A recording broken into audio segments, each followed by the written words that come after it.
أعوذ بالله من الشيطان الرجيم بسم الله الرحمن الرحيم رب اشرح لي صدري ويسر لي واحلل عقدة من لساني يفقهوا قولي ربنا زدنا علما اللهم فقهنا في الدين رب يسر ولا تعسر وتمم بالخير اللهم بارك لنا في أوقاتنا اللهم أيدناه بروح القدس آمين یا رب العالمین۔ طالب علم کا قرآن کے بغیر سمجھے دنیا سے چلے جانا دراصل خسارے کا سودا ہے۔ کیوں؟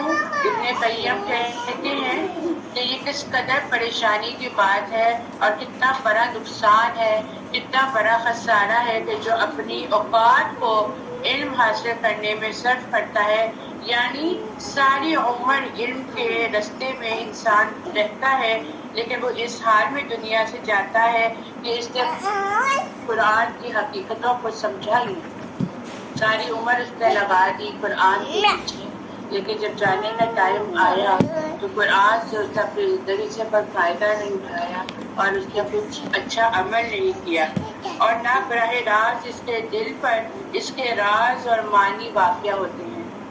واللہ المستعان، مطلب ایک شخص پڑھا لکھا ہے، ہائی ایجوکیشنل ہے، ڈگریز ہے، بہت مرتبہ ہے اس کا دنیا میں، ساری زندگی اس نے پڑھا ہے، اس نے پڑھانے والا کام کیا ہے، لیکن طرح طرح کے علوم سے وہ واقف ہے، لیکن کہاں پر آ کے وہ گر گیا کہ اس کے پاس قرآن کا ہی علم نہیں ہے، اس کو قرآن کی سمجھ بوجھ نہیں ہے، اس نے قرآن کی حکمتوں کو نہیں جانا، اس نے قرآن سے نصیحتوں کو حاصل نہیں کیا، اس نے قرآن کو صرف اٹھایا، دیکھا، چوما، رکھ دیا اور اس نے کچھ حاصل نہیں کیا۔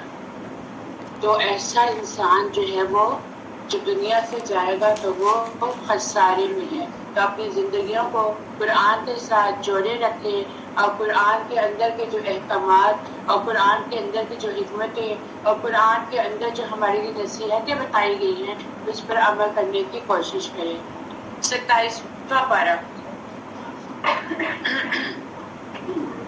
اعوذ باللہ من الشیطان الرجیم بسم اللہ الرحمن الرحیم قال فما خطبكم أيها المرسلون قالوا إنا أرسلنا إلى قوم مجرمين لنرسل عليهم حجارة من طين مسومة عند ربك للمسرفين فأخرجنا من كان فيها من المؤمنين فما وجدنا فيها غير بيت من المسلمين۔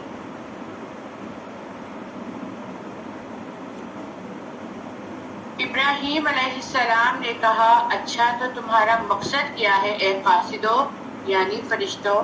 انہوں نے کہا بلا شبہ ہم ایک مجرم قوم کی طرف بھیجے گئے ہیں تاکہ ہم ان پر مٹی کے پتھر برسائیں جو آپ کے رب کے ہاں حد سے گزر جانے والوں کے لیے نامزد ہو چکے ہیں۔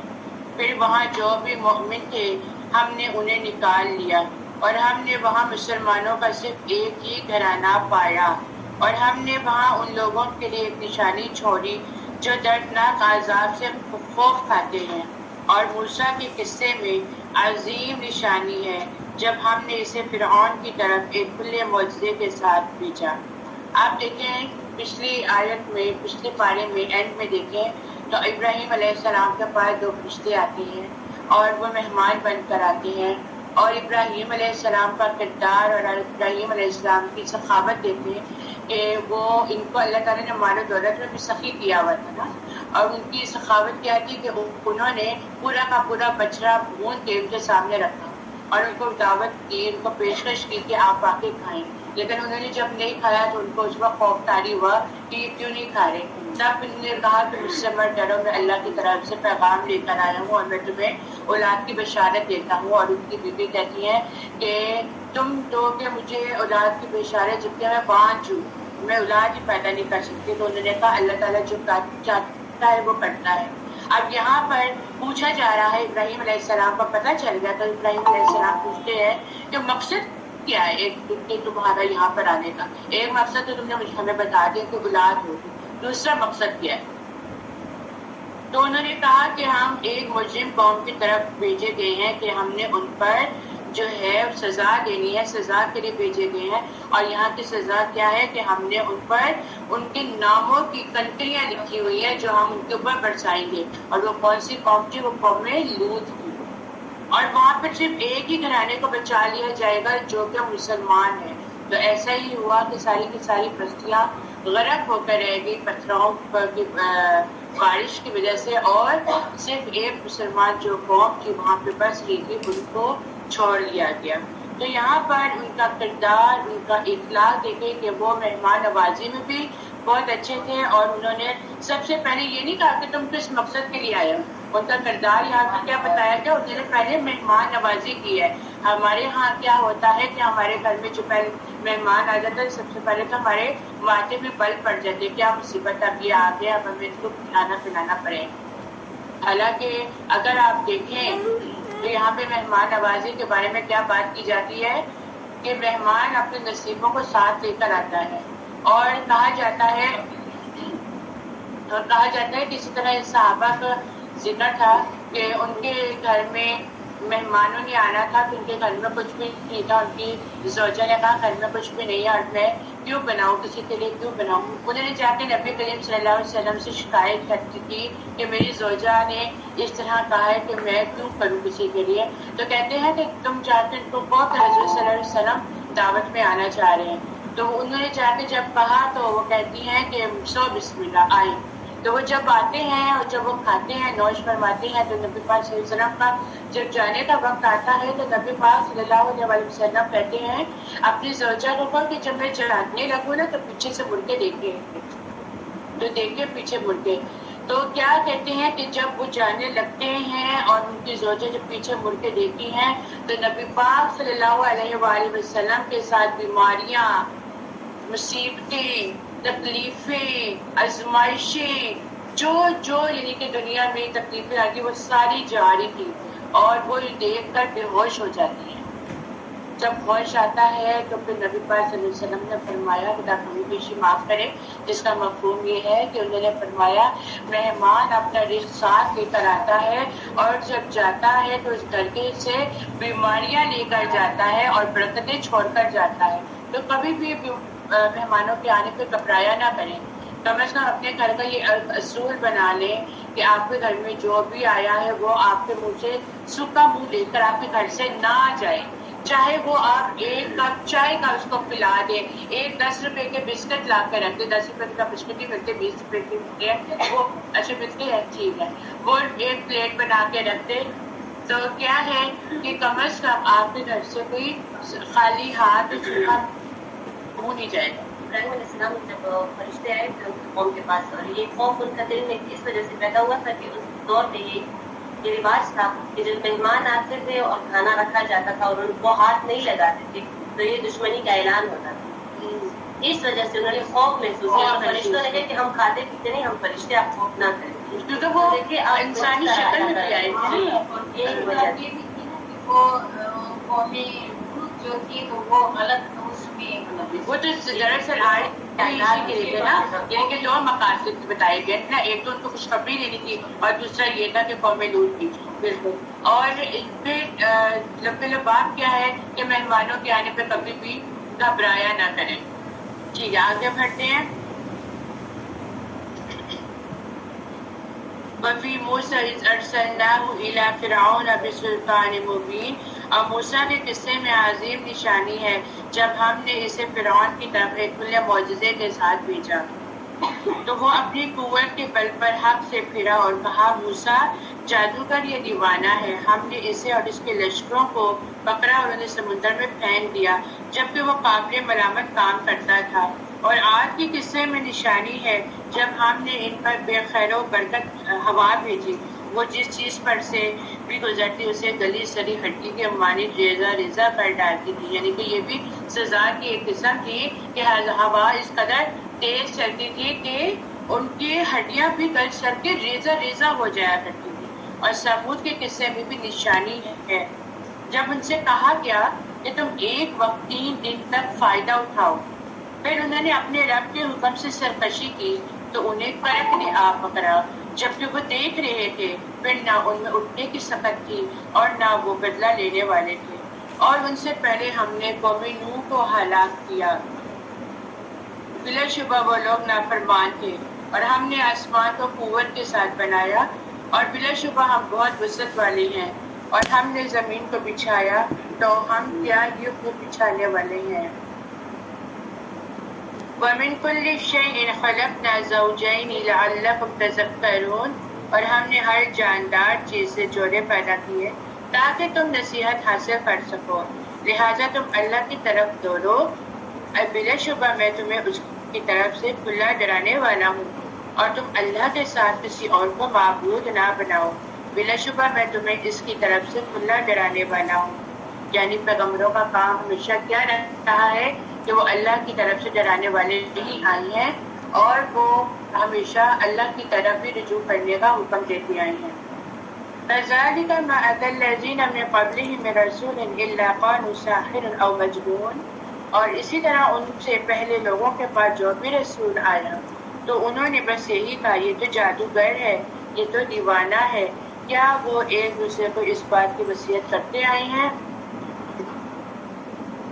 نہیں، بلکہ وہ سب لوگ سرکش ہیں، لہٰذا آپ ان سے پھر جائیں تو آپ پر کچھ ملامت نہیں، اور آپ نصیحت کرتے رہے، اس لیے کہ بے شک نصیحت مومنوں کو نفع دیتی ہے۔ اکثر کیا ہوتا ہے، بات اچھائی کے لیے سمجھائی جاتی ہے، جس طرح ہمارے پیغمبروں نے اچھائی کے لیے سب کو سمجھایا، نصیحت کی تاکہ لوگ راہ راست پر آ جائیں۔ ہمارے معاشرے میں بھی آج کے وقتوں میں کبھی اگر دیکھا جائے تو بات جب بھی بتائی جاتی ہے تو کسی کو نصیحت کی جاتی ہے تو اس کے بھلے کے لیے کی جاتی ہے، لیکن اس کا رد عمل کیا ہوتا ہے کہ وہ اس نصیحت کی بات کو یا تو لوگ برا بنا لیتے ہیں یا وہ یہ سمجھ لیتے ہیں کہ یہ کچھ اپنے آپ کو بہت بڑا ہی سمجھتا ہے تو ہم کیوں ان سے نصیحت پکڑے، ہم تو خود میں بہت بڑے ہیں۔ تو جس کے اندر ایمان آ جاتا ہے اس کے اندر ایک نصیحت قبول کرنے کا ملکہ بھی پیدا ہو جاتا ہے، یعنی جو نصیحت لینا چاہتے ہیں اور وہ چیز سمجھتے ہیں کہ ان کے اندر ایسی قوت ہے کہ واقعی جو بات کی جا رہی ہے ان کے بھلے کے لیے کی جا رہی ہے، ان کی اچھائی کے لیے کی جا رہی ہے تاکہ وہ برائی سے بچیں اور اچھائی کو اپنا لیں، اور پھر اس کو وہ ایمان کی وجہ سے جب ان کو نصیحت کی جاتی ہے تو وہ اپنے اندر اس کو جذب کر لیتے ہیں، کیونکہ رسول اللہ صلی اللہ علیہ وآلہ وسلم نے فرمایا کہ مومن کو اس حال میں پیدا کیا گیا ہے کہ وہ آزمائش میں مبتلا ہونے والا، توبہ کرنے والا، نصیحت قبول کرنے والا ہوتا ہے، اور جب اسے نصیحت کی جاتی ہے تو وہ نصیحت کو قبول کرتا ہے۔ تو ہمیشہ یاد رکھیں، کبھی بھی کہیں پہ بھی آپ کو کسی بھی بارے میں کوئی نصیحت کی جائے تو اس کو پازیٹیولی آپ اپنے لیے اپنے اوپر اس کو لیں اور اس کو سمجھیں، شاید ہو سکتا ہے اس بات میں مجھے کوئی فائدہ ہو، اور یقیناً فائدہ ہی ہوتا ہے، لیکن بعض اوقات ہماری یوتھ جو ہے اس چیز کو لینا نہیں چاہتی ہے، اور میں نے جن اور انس اس لیے تو پیدا کی ہیں کہ وہ میری ہی عبادت کریں، میں ان سے کوئی رزق نہیں چاہتا اور نہ یہ چاہتا ہوں کہ وہ مجھے کھلائیں۔ بلا شبہ اللہ خود رزق دینے والا ہے، بڑی قوت والا ہے، نہایت طاقتور ہے، پھر پیشے جن لوگوں نے ظلم کیا ان کے نصیب میں عذاب ہے جیسا ان کے ساتھیوں کے نصیب میں تھا، لہٰذا وہ مجھ سے عذاب جلدی نہ مانگے، چنانچہ کافروں کے لیے ان کے اس دن کے آنے سے تباہی ہے جس کا ان سے وعدہ کیا جا رہا ہے۔ سورۃ الطور مکیہ، تلاوت سنتے ہیں۔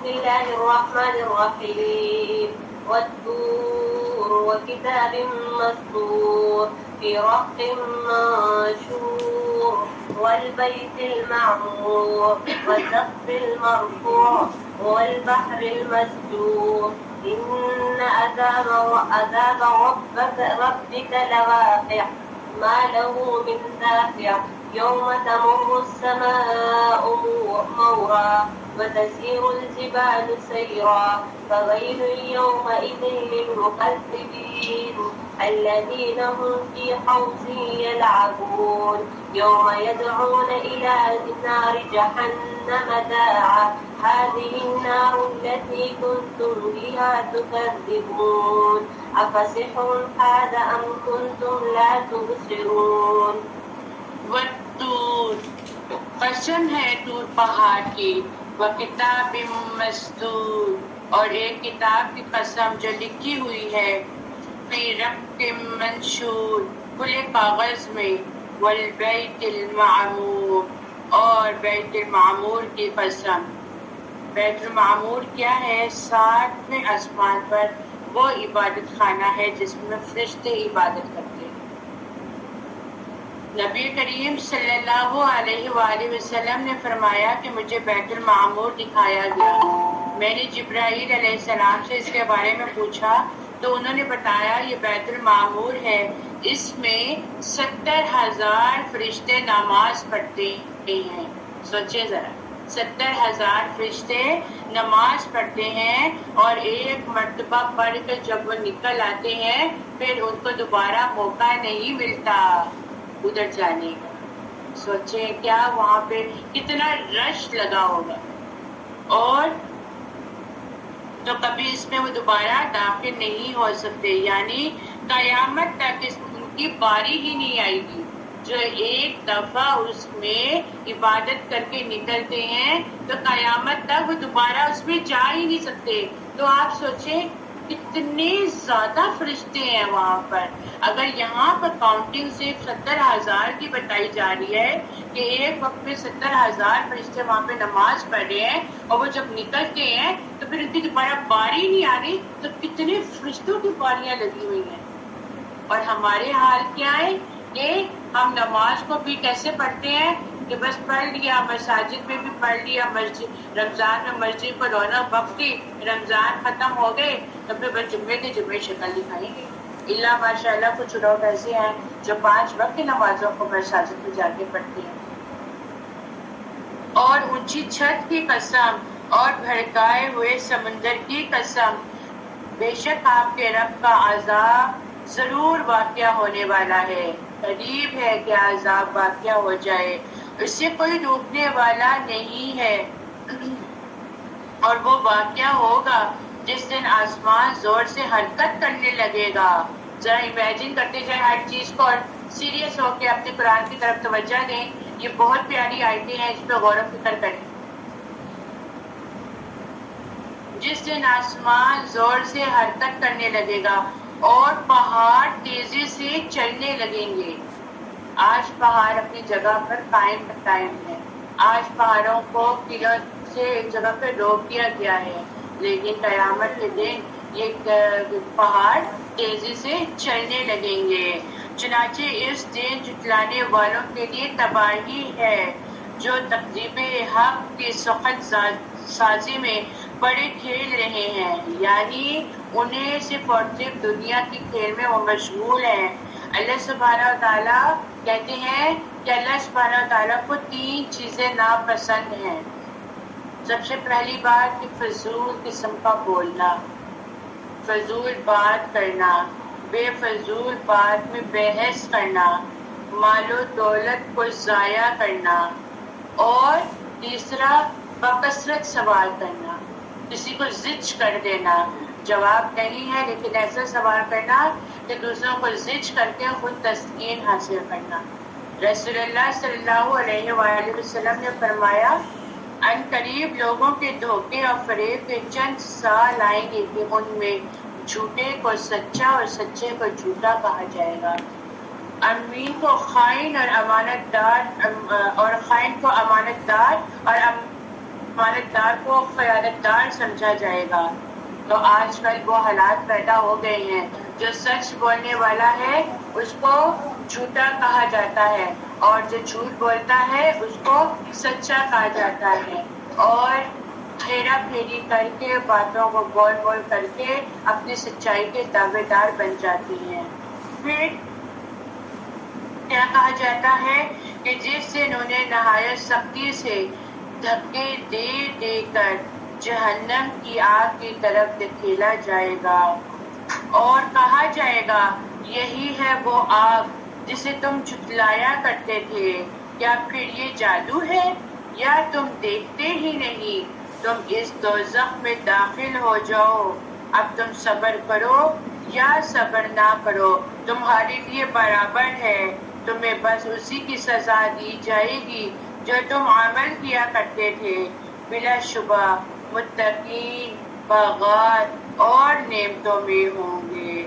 یہاں پر کیا بات بتائی گئی کہ کن لوگوں کے لیے باغات ہیں اور کن لوگوں کی وہاں کے لیے نعمتیں ہیں، جو تقوی اختیار کرتے ہیں، جو متقی ہیں۔ تو اللہ سبحانہ تعالیٰ سے تقوی کی دعا کیا کریں، اور تقوی کی دعا کیا ہے؟ اللہم التقوی والعفاف والغنا۔ بہت پیاری دعا ہے، اللہ سبحانہ تعالیٰ سے اس چیز کی دعا ہمیشہ کرتے رہا کریں، اور وہ ان چیزوں سے لطف اٹھا رہے ہوں گے جو ان کے رب نے انہیں دی، اور ان کے رب نے انہیں جہنم سے عذاب سے بچا لیا۔ انہیں کہا جائے گا خوب مزے سے کھاؤ اور پیو ان اعمال کے بدلے میں جو تم کیا کرتے تھے، جبکہ وہ باہم برابر پیچھے تختوں پر تکیے لگائے ہوئے بیٹھے ہوں گے، اور ہم انہیں سیاہ سفید موٹی موٹی آنکھوں والی حوروں سے بیاہ دیں گے۔ والذین آمنوا واتبعتهم ذریتهم بإیمان الحقنا بهم ذریتهم وما ألتناهم من عملهم من شيء كل امرئ بما كسب رهين۔ اور جو لوگ ایمان لائے اور ان کی اولاد نے بھی ایمان کے ساتھ ان کی پیروی کی، تو ہم ان کی اولاد کو جنت میں ان سے ملا دیں گے۔ سبحان اللہ۔ اور ہم ان کے عمل میں سے کچھ بھی کم نہیں کریں گے۔ ہر شخص اس کے عوض جو اس نے کمایا گروی ہے۔ یعنی کیا کہا جا رہا ہے کہ جو لوگ دنیا میں جو ماں باپ ایمان کے پر کھڑے ہیں، ایمان کے توسط سے کھڑے ہیں، ان کا گھرانہ ایماندار ہے، ان کا گھرانہ دیندار ہے، اور انہوں نے آگے اپنی اولادوں کی پرورش بھی ایسی ہی کی ہے، تو انشاءاللہ اللہ تعالیٰ کہتے ہیں کہ یہ گروی ہے کہ میں ان ماں باپوں کو ان کی نیک اولاد بھی جنت میں لا کے دوں گا اور ان سے وہاں پہ ملا دوں گا۔ تو کیا آپ لوگوں کا یہاں ہمارا دل نہیں کرتا کہ ہماری اولاد دیندار ہو، دین کے راستے پر ہو؟ اور الحمدللہ اللہ سبحانہ تعالیٰ نے ہماری اولادوں کو جس دین پہ لگایا ہے، اللہ سے یہ دعا ہے کہ اللہ تعالیٰ انہیں بھٹکنے نہ دے، ورنہ بہت سے لوگ ایسے ہیں جو صرف اور صرف دنیا کی روش پہ اپنے آپ کو گھرے ہوئے ہیں، جن کا صرف معیار دنیا سے لے کر، دنیا کی باتوں سے لے کر دنیا تک ہی ختم ہو جاتا ہے، اور بہت تھوڑا حصہ وہ دین کا بتا دیتے ہیں اور کہتے ہیں کہ ہم بہت بڑے دیندار ہیں۔ دیندار لوگوں کا پہچان کرنی ہے تو ان کی اخلاق سے، ان کی بات سے، ان کی دین کی مجالس میں بیٹھ کے ان سے پتہ چلتا ہے کہ جو ہر وقت خود بھی دین کے کاموں میں لگے رہتے ہیں اور اپنی اولادوں کو بھی اسی راستے میں لگائے رکھتے ہیں۔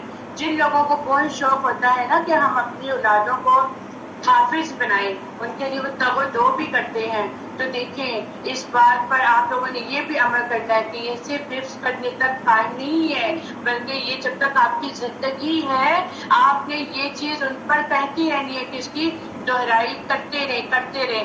بس جب ایک وقت آتا ہے کہ جب اولاد کہتی ہے کہ ہم سمجھدار ہیں، ہمیں اپنا اچھا برا کا پتہ ہے، اور پھر وہاں پر ہماری زندگیاں ختم ہو جانے والی ہیں، پھر انسان میں اتنی طاقت نہیں رہتی، کیونکہ ایک وقت ہوتا ہے نا سمجھانے کا، اور جب سمجھانے کا وقت گزر جاتا ہے تو پھر وہاں پر ان پر چھوڑ دینا چاہیے۔ اگر وہ اس چیز کو قائم رکھیں گے تو ہو نہیں سکتا کہ ان کی اولاد بھی ایسا نہ کرے، ان کی اولاد میں سے بھی کوئی نہ کوئی بچہ ایسا ضرور نکلے گا جو اس راہ پہ چلے گا، ورنہ وہ خود بھی تباہ و برباد ہوں گے اپنے قرآن کو پیٹ پیچھے چھوڑ کے، اور ان کی آگے نسلیں کیا رنگ لے کر آئیں گی یہ ہمیں نہیں پتا۔ تو کیا اللہ تعالیٰ نے یہاں پہ وعدہ کیا کہ جو دیندار گھرانہ ہے، جو دیندار اولاد ہے، اللہ تعالیٰ ان کے بچوں کو بھی ان کے ساتھ دین کی نسبت سے ملا دیں گے، اور جو چاہیں گے ان میں سے ہم انہیں ہر طرح کے پھل اور گوشت وافر دیں گے۔ وہاں وہ شراب کے چھلکتے جام ایک دوسرے سے چھپٹ رہے ہوں گے، اس میں نہ تو بےہودہ کوئی ہوگی اور نہ ہی کوئی گناہ کا کام ہوگا۔